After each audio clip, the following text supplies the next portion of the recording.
लाली चादरिया पापा झारी के बिछाओं से बैठी सजन माँ के लोग गे बैठी सजन माँ के लोग जी एक ओरे बैठे पापा साजन के लोग से दूसरे ओर बैठे नहीं है लोग ए पापा से दूसरे ओर बैठे नहीं है लोग जी पापा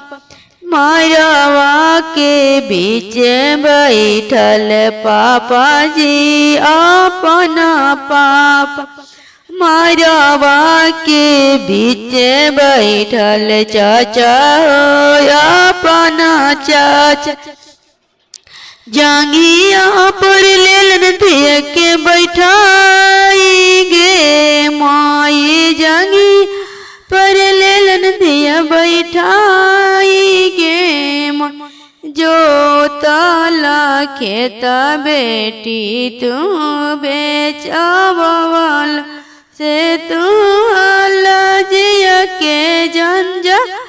अलगे माई तू जिया के जंजा लगे दुआरा के गैया बेटी तू बेचावल से दुआरा के गैया बेटी तू बेचावल तू ही हाल जिया के जंजाल गे तू ही हाल जिया के जंजाल गे काहे लागी ये पापा कैला बियाव काहे लागी जी पापा कैलाल बियाव बहिया पा करके पापा कुआं डाली दिया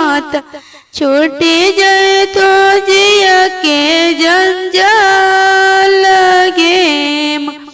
कुआं डलते बेटी फटाई करे जावा गे कुआं डलते बेटी फटाई करे जा पखो